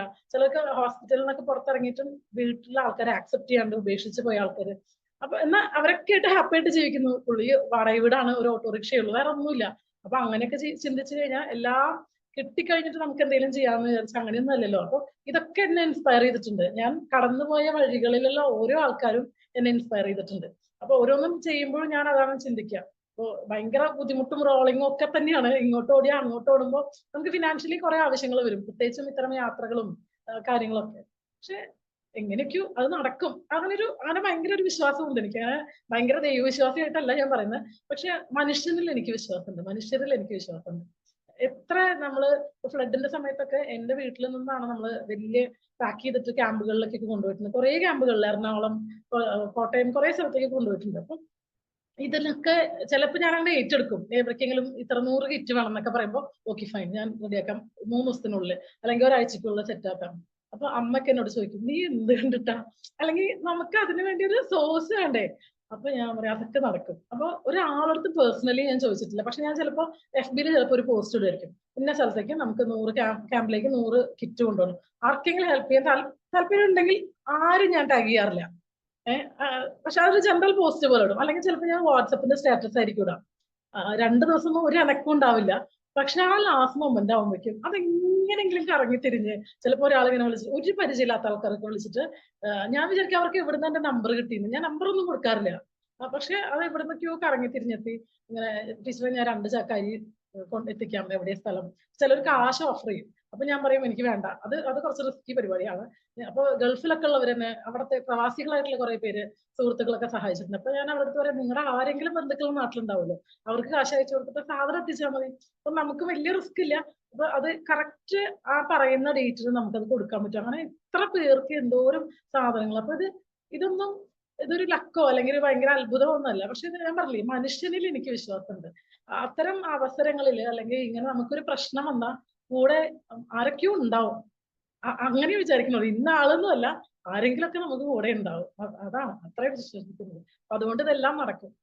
മിഡ്ഫോക്കിന്റെ സമയത്ത് പോലും ഒരുപാട് ജോലിയുണ്ട്, ഓൾമോസ്റ്റ് എക്സോസ്റ്റഡ് ആണ്. അതിനിടയിലാണ് ഒരാൾ വീണു എന്ന് അറിഞ്ഞിട്ട് അവിടെ പോയി ഹെൽപ്പ് ചെയ്യാനും ഓടി എത്തുന്ന ഒരു സാഹചര്യം ഉണ്ടായത്. നമ്മൾ യാത്ര ഡ്രൈവ് ചെയ്യുന്ന സമയം അല്ലെങ്കിൽ നടന്നു പോകുന്ന സമയത്ത് ഒരാൾ വീണ് കിടക്കുക എന്ന് വെച്ചിട്ടുണ്ടെങ്കിൽ എത്തി നോക്കി. പക്ഷെ അതല്ല ഞാൻ പറഞ്ഞു വെച്ചിട്ടുണ്ടെങ്കിൽ അവിടെ ഒരു 10-15 വർഷം മുമ്പ് ചിലപ്പോൾ ഇങ്ങനെ ആയിരിക്കില്ല സമൂഹം, ചിലപ്പോൾ അവിടെ ആരെങ്കിലും ഇത് ചെയ്യണം. പക്ഷെ ഇപ്പോഴത്തെ കോംപ്ലിക്കേഷൻസ് വിചാരിച്ചിട്ടാവും, എല്ലാവരും സെൽഫ് സെന്റർഡ് ആയതുകൊണ്ടായിരിക്കാം, അങ്ങനെയൊക്കെ ഉണ്ട്. നമ്മൾ കണ്ടുവരുന്ന മാറ്റങ്ങൾ അങ്ങനെയൊക്കെയാണ്. ആ ഒരു സാഹചര്യത്തിൽ ഇതുപോലെ ഉത്തരവാദിത്തങ്ങൾ അവിടെ ഓൾറെഡി കിടക്കുമ്പോൾ അത് തന്നെ ഓടി നടന്ന് ചെയ്യുന്നതിന്റെ ഇടയിൽ ഇങ്ങനൊരു സാഹചര്യം വന്ന സമയത്തും you are totally prepared to help out. ആ ഒരു ചിന്ത അല്ലെങ്കിൽ അതിനെ കുറിച്ചൊന്ന് പറയൂ. അതെനിക്ക് ഈ പറഞ്ഞ പോലെ ഇപ്പോഴും ഞാൻ ഫിസിക്കലി ഓക്കെ ആയിട്ടില്ല എന്ന് തോന്നുന്ന ഒരു കാര്യമാണ്. നേരത്തെ പറഞ്ഞ പോലെ ഇമോഷണലി വളരെ വീക്കാണ് ഞാൻ. അതിങ്ങനെ ഇടയ്ക്കിടയ്ക്ക് പറയേണ്ടി വരും. കാരണം ഞാൻ തന്നെ റിയലൈസ് ചെയ്യുന്ന കുറെ കാര്യങ്ങളാണ്. പക്ഷെ നമ്മൾ ഈ ഫയർ ആൻഡ് റെസ്ക്യൂ സർവീസിന്റെ ഭാഗമായിട്ട് ഈ ട്രെയിനിങ്ങുകളൊക്കെ കിട്ടിയത് കൊണ്ട് നമുക്ക് പെട്ടെന്ന് കുറച്ച് മുമ്പാണെങ്കിൽ, അല്ലെങ്കിൽ പറഞ്ഞ ഒരു 5 വർഷം മുൻപ് ഞാനും ആയിരുന്നെങ്കിൽ അങ്ങനെ ഒരാള് വീണ് കിടക്കുന്നത് കണ്ടാൽ ഓടിക്കൂടുന്ന ആൾക്കാർക്കിടയിൽ നിൽക്കുക മാത്രമേ ഉള്ളൂ. ഞാനും ആ കൂട്ടത്തിൽ ഒരാൾ മാത്രമേ ആയിരിക്കും. നമുക്ക് അറിയില്ല എന്ത് ചെയ്യണം. പെട്ടെന്ന് അങ്ങനെ, പ്രത്യേകിച്ചും അയാൾ മരിച്ചു എന്നാണ് ആദ്യം വിചാരിച്ചത്. കണ്ണൊക്കെ തുറിച്ചിട്ടാണ് കിടക്കുന്നുണ്ടായിരുന്നത്. അപ്പൊ എല്ലാവരും ഒന്ന് ഷോക്കായി. വായിന്ന് ബ്ലഡ് ഒക്കെ വന്നു, ഷർട്ടിലൊക്കെ ബ്ലഡ് ആയിരുന്നു, പുറത്തും ബ്ലഡ് ഉണ്ട്. അപ്പൊ പക്ഷെ എന്താ അറിയില്ല. അതെ, എനിക്ക് ഫസ്റ്റ് ടൈമാണ് അങ്ങനെ ഒരു റിയൽ, നമ്മളിപ്പോ മരിച്ച ആൾക്കാരെ പോയി എടുക്കുന്ന പോലെയല്ലല്ലോ, ഇങ്ങനെ പെട്ടെന്ന് ലൈവായിട്ട് ഇങ്ങനെ ഒരു ഇൻസിഡന്റ് നമുക്ക് ഇതൊക്കെ പഠിപ്പിച്ച നമ്മൾ ട്രെയിനിങ് ഉണ്ടെങ്കിൽ പോലും ഫസ്റ്റ് എക്സ്പീരിയൻസ് ആണ് എനിക്ക് അങ്ങനെ.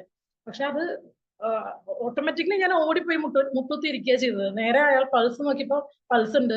അപ്പൊ നമുക്ക് ഈ പഠിപ്പിച്ച് തന്നിട്ടുണ്ട് കുറെ, ഇവിടുത്തെ പൾസ് എല്ലാം നോക്കുക, കരോട്ടിഡ് പൾസാ നോക്കുക. അപ്പൊ അതൊക്കെ ആ സമയത്ത് ഇത് നമ്മൾ ഓർത്തിട്ടല്ല. പക്ഷെ എനിക്ക് തോന്നുന്നു ആ ട്രെയിനിങ്ങിന്റെ ഒക്കെ ഒരു ഫലം തന്നെയാണ്. നമുക്ക് നിരന്തരം അവര് റിഫ്രഷ്മെന്റ് കോഴ്സുകൾ തരും ഫയർ ആൻഡ് റെസ്ക്യൂ സർവീസിന്, നമ്മുടെ രാമവർമ്മപുരത്ത് സിവിൽ ഡിഫൻസ് അക്കാഡമിയിൽ. അപ്പൊ അതിന്റെ ഒക്കെ കോൺഫിഡൻസ് കൊണ്ട് മാത്രമാണ്, അല്ലെങ്കിൽ ഞാൻ അവിടെ പോയി നിൽക്കില്ലല്ലോ. പക്ഷെ നമുക്ക് ചെയ്യണം, എന്തെങ്കിലും ചെയ്യണം, അയാളെ രക്ഷപ്പെടുത്തണം എന്നുള്ള ഒറ്റ ചിന്ത അപ്പൊ ഉണ്ടാവുള്ളൂ. ഓടിപ്പോയി നോക്കിയപ്പോഴാണ് പൾസ് ഉണ്ട്. പക്ഷെ പൾസിന് ഡ്രോപ്പ് ആവുന്ന അനക്കമില്ല. ആളെ തട്ടി വിളിച്ചു, CPR കൊടുക്കാൻ നോക്കാം. അതൊക്കെ ആ സമയത്ത് ഓട്ടോമാറ്റിക്കലി ഇപ്പൊ നമ്മൾ പഠിച്ച കാര്യങ്ങളും അതിന്റെ കുറെ പ്രോസസ്സും കുറച്ച് ഓർഡർ ഒക്കെ ഉണ്ട്, ഇതൊക്കെ മനസ്സിലുണ്ട്. പക്ഷെ ആ സമയത്തുണ്ടല്ലോ നമുക്കിത് എങ്ങനെയെങ്കിലും അയാളെ രക്ഷിക്കണം എന്നുള്ളത് മാത്രമായിരുന്നു. അത് അങ്ങനെ ചെയ്യുന്ന സമയത്ത് പെട്ടെന്ന് അയാൾ ഒരു ബ്രീത്ത് എടുക്കുകയും ചെയ്തു. എന്താ പറയാ, അപ്പൊ മരിച്ചു എന്ന് വിചാരിച്ചാൽ ആ ബ്രീത്ത് എടുത്തപ്പോ ശരിക്കും ഞാൻ വിചാരിച്ചു ഓക്കെ ഫൈൻ, രക്ഷപ്പെടുമായിരിക്കും. എന്റെ വിചാരം അറ്റാക്ക് ആയിരിക്കും എന്നാ ഞാൻ വിചാരിച്ചത്. കാരണം വേറെ ഇഞ്ചുറി ഒന്നുമില്ല, മേലൊന്നും തലയിടിച്ചിട്ടാണെങ്കിൽ പോലും വായനാണ് ബ്ലഡ് വരുന്നത്. അപ്പൊ പെട്ടെന്നുള്ളൊരു ഇതിൽ അറ്റാക്ക് വന്നതായിരിക്കും എന്നാ വിചാരിച്ചത്. അപ്പൊ ഉറപ്പായിട്ട് ഞാൻ വിചാരിച്ചു CPR കൊടുത്താൽ രക്ഷപ്പെടും. ഇതാണല്ലോ നമ്മുടെ മനസ്സിൽ. ആംബുലൻസ് പോലീസ് ഒക്കെ വന്ന് ചോദിക്കുകയും ചെയ്തു എന്താ വേണ്ടത്. ഞാൻ പറഞ്ഞു ആംബുലൻസിനെ വിളിക്കാൻ പറഞ്ഞു. അത് വന്നു, അവര് പക്ഷെ കൊണ്ടുമ്പോ ഞാൻ പറയണ്ടേ പൾസ് ഡ്രോപ്പ് ആവുന്നുണ്ട് കേട്ടാന്ന് പറയുന്നുണ്ട്. അത് കഴിഞ്ഞിട്ടും അയാൾ മരിക്കും ഞാൻ വിചാരിക്കുന്നേ ഇല്ല. ഞാൻ വിചാരിച്ചത് ഹോസ്പിറ്റലിൽ വല്ല ICU ക്രിട്ടിക്കൽ ആയിരിക്കും എന്ന് ഉറപ്പാണ്. പക്ഷെ റൂമിലെത്തി ഫ്രഷ് ആയി വന്നപ്പോഴാണ് ഈസ്റ്റ് പോലീസ് സ്റ്റേഷനിൽ SI വിളിക്കുന്നത്. അപ്പൊ എന്താ അവിടെ ഉണ്ടായെന്നൊക്കെ ചോദിച്ചു. അപ്പൊ ഞാൻ വീണത് കണ്ടില്ല, അത് കഴിഞ്ഞിട്ടുള്ള കാര്യങ്ങൾ പറഞ്ഞു. അപ്പൊ ഞാൻ ചുമ്മാ ചോദിക്കുക എങ്ങനെ ഉണ്ട് സാറാ ചേട്ടന്. അപ്പൊ പറഞ്ഞു ഹോസ്പിറ്റലിൽ എത്തിപ്പിക്കും മരിച്ചു സ്ഥിരീകരിച്ചു. അത് വലിയൊരു ഷോക്കായിരുന്നു എനിക്ക്. 2 ദിവസം അന്ന് നൈറ്റ് ഞാൻ ഫുള്ള് ഉറങ്ങിയിട്ടില്ല. എനിക്കിങ്ങനെ ആരോടെങ്കിലും മിണ്ടാൻ തോന്നുന്നു. പക്ഷെ പുലർച്ചെ ടൈമല്ലേ, ആരെ വിളിക്കും, വെറുതെ സങ്കടം വരിക. ഞാൻ രാവിലെ വരെയൊക്കെ ഇരുന്ന് കരഞ്ഞിട്ടുണ്ട് അന്ന് ഫുൾ നൈറ്റ്. ഞാൻ പിറ്റേ ദിവസമൊക്കെ കണ്ണ് വീർത്തിട്ട് എല്ലാവരും വന്ന് ചോദിച്ചു എന്താ പറ്റിയെന്നൊക്കെ. പക്ഷെ എനിക്ക് ആരോടും മിണ്ടാൻ പറ്റുന്നില്ല. അപ്പൊ ഞാൻ വിചാരിച്ചത് ഞാൻ കുറെയൊക്കെ സ്ട്രോങ് ആണെന്നാണ്. അല്ല അങ്ങനെയല്ല, ഇപ്പൊ കുറെ എക്സ്പീരിയൻസസ് ഒക്കെ നമ്മളിങ്ങനെ കുറെ ഇവരെ കൂടെയൊക്കെ പോയിട്ടേ കുറെ കാര്യങ്ങൾ കഴിഞ്ഞപ്പോ ഞാൻ വിചാരിച്ചത് ഓക്കെ ഫൈൻ, ഞാൻ പണ്ടത്തെ പോലെയല്ല, എനിക്കെന്നെ അറിയാലോ കുറെ മാറ്റങ്ങളുണ്ട് എനിക്ക്, അപ്പൊ ഞാൻ സ്ട്രോങ് ആണെന്നാണ് എന്റെ വിശ്വാസം. പക്ഷെ അല്ലെന്ന് എനിക്ക് ആ ഒരൊറ്റ ഇൻസിഡന്റ് കൊണ്ട് മനസ്സിലായി. 2 ദിവസം കംപ്ലീറ്റ്ലി എനിക്ക് മര്യാദയ്ക്ക് ഭക്ഷണം കഴിക്കാൻ പറ്റുന്നില്ല. പേടിയൊന്നുമല്ല, പക്ഷെ എന്നാലും ഒരാളുടെ ജീവനല്ലേ നമ്മുടെ കയ്യിൽ നിന്ന് അങ്ങനെ പോയത് എന്നുള്ളൊരു തോന്നല്, അത് ഭയങ്കര പെയിൻഫുൾ ആയിരുന്നു. അതിനിടയിൽ ചില ആൾക്കാരുടെ തമാശ കമന്റുകൾ ഉണ്ടായിരുന്നു, എനിക്ക് അതും ഒക്കെ ഫീൽ ചെയ്തു എനിക്ക് പിറ്റേ ദിവസമൊക്കെ. എന്നാ അവിടെ ഉള്ളവരൊക്കെ ഭയങ്കര സപ്പോർട്ടീവായിട്ട് എന്റെ അടുത്ത് ഇങ്ങനെ പറഞ്ഞുട്ടാ. ഇറ്റ്ഫോക്കിലുള്ളവരും അവിടുത്തെ മുരളേട്ടനും ഒക്കെ പറഞ്ഞു ശ്രുതി അങ്ങനെ ചെയ്തില്ലേ, എത്ര ആൾക്കാർ അവിടെ ഉണ്ടായിരുന്നു, എന്നിട്ടും ടേക്ക് കെയർ ചെയ്യാൻ പറ്റില്ല. അത് എനിക്കും അറിയാം, പക്ഷെ ഇതൊന്നും നമുക്ക് ആശ്വാസമാവുന്നില്ല ആ സമയത്ത്. എന്താ പറയാ, ഉള്ളിൽ ഇങ്ങനെ ഭയങ്കര പെയിൻഫുൾ, എനിക്കിങ്ങനെ ഹാർട്ട് പുറത്തേക്ക് വരുന്നൊക്കെ തോന്നും. അങ്ങനെ ബീറ്റ് ചെയ്യുന്ന എനിക്ക് അറിയാനുണ്ട്. 2 ദിവസം കഴിഞ്ഞ് മാർച്ച് 1-ാം തീയതിക്ക് ഞാൻ തലകറങ്ങി വീണു. എനിക്ക് വയ്യാതെ ഇവരൊക്കെ കൂടി പോക്കുന്ന എന്നെ ഹോസ്പിറ്റലിൽ കൊണ്ടുപോയി. അശ്വിനിയിൽ അഡ്മിറ്റ് ആയിരുന്നു 2 ദിവസം. ബോഡി വീക്ക് ആണെന്നൊക്കെ പറഞ്ഞ് അങ്ങനെ അവിടെ പിടിച്ച് കിടത്തി. ഇപ്പൊ കഴിഞ്ഞിട്ട് പിറ്റേ ദിവസം 3-ാം തീയതി വൈകിട്ടാണ് ഞാൻ ഡിസ്ചാർജ് ആയി പോകുന്നതൊക്കെ. അപ്പൊ ഇത് പക്ഷെ എന്നാലും ഇനി ഇങ്ങനൊരു ഇൻസിഡന്റ് ഉണ്ടായാൽ ഒബ്വിയസ്ലി ഞാൻ ആക്ട് ചെയ്യും, ഞാൻ പോവും. അപ്പൊ എല്ലാവരും എന്നോട് പറയുന്നുണ്ട്, വീട്ടിലായാലും അച്ഛനും അമ്മയും ഫാമിലി ഉള്ളവരൊക്കെ പറയും ഇനി അങ്ങനെയൊന്നും പോവരുത് അല്ലെങ്കിൽ ഇനി അങ്ങനെ നിൽക്കരുത്. പക്ഷെ അങ്ങനെ പറ്റില്ല. അതങ്ങനെ കണ്ടാ നമുക്ക് എന്തെങ്കിലും സഹായിക്കാൻ പറ്റുമെങ്കിൽ, അല്ലെങ്കിൽ അപ്പൊ അയാൾ രക്ഷപ്പെട്ടെങ്കിലോ, എല്ലാതും ഇങ്ങനെ ആവണമെന്നില്ലല്ലോ. പിന്നെ അങ്ങനെ എന്തായാലും ഞാൻ പോവും, അത് ഉറപ്പാണ്. പക്ഷെ കുറച്ചും കൂടി നമ്മൾ സ്ട്രോങ് ആവണം എന്ന് മാത്രമേ ഉള്ളൂ. ഞാൻ എന്നെ തന്നെ ഒന്ന് സ്ട്രോങ് ആക്കി എടുക്കാനുണ്ട് കുറെ. തീർച്ചയായിട്ടും എല്ലാവരും ഈ ശ്രുതി പറയുന്നത് കേൾക്കാൻ വെച്ചിട്ടുണ്ടെങ്കിൽ ആ ഒരു സന്നദ്ധതയും ആ ഒരു പ്രിപ്പയർഡ്നെസ്സും ഓഫ് കോഴ്സ് അതേക്കൂടെ ഓർക്കും കുറച്ച് ദിവസങ്ങളുടെ ഒരു കൈൻഡ് ഓഫ് ട്രോമ, ആ ഒരു pain you are going through that, hospitalise വരെ ചെയ്യേണ്ടി വന്നു. എനിക്ക് ഇപ്പോഴും ഉറപ്പുണ്ടായിരുന്നില്ല ഇത് ചോദിക്കണമെന്നുള്ളത്, കാരണം I was not sure how you are feeling now. പിന്നെ ഞാനത് ഏറ്റവും ഒടുവിൽ, കാരണം അതൊരു എക്സ്പീരിയൻസ് വേറെ ആർക്കും ഉണ്ടാവുന്ന അല്ലെങ്കിൽ പറഞ്ഞാൽ മനസ്സിലാവുന്ന രീതിയിലല്ലാത്തതുകൊണ്ട് I thought I check with you. അപ്പോൾ it's very inspiring Shruti. I think ഞാനിത് നേരിട്ട് വന്ന് സംസാരിക്കേണ്ടായിരുന്നു. ഇതിങ്ങനെ കൺവേ ചെയ്യുന്നു അല്ലെങ്കിൽ ആൾക്കാർ ആരെങ്കിലും കാണുന്നോ അല്ലെങ്കിൽ അങ്ങനെയൊന്നും, അതൊന്നും എന്നെ ബോധർ ചെയ്യുന്ന കാര്യമില്ല. അല്ലെങ്കിൽ ഇതിപ്പോ ആരെങ്കിലും കേട്ടിട്ട് ഞാൻ എല്ലാവരും ഒരുപോലെ ഇല്ലോ, എനിക്ക് പറ്റുന്നത് ഞാൻ ചെയ്യുന്നുണ്ട്. അല്ലെങ്കിൽ അത് മാക്സിമം ഇനിയും ഞാൻ ട്രൈ ചെയ്യും, അത്രേ ഉള്ളൂ. സന്തോഷം ഇത് ഇങ്ങനൊരു അറ്റ്മോസ്ഫിയറിൽ ചെയ്യേണ്ടി വന്നതിന്റെ വിഷമമുണ്ട്. പക്ഷെ will definitely talk more, will meet directly and have a longer talk. Thank you so much. All the best. Thank you so much.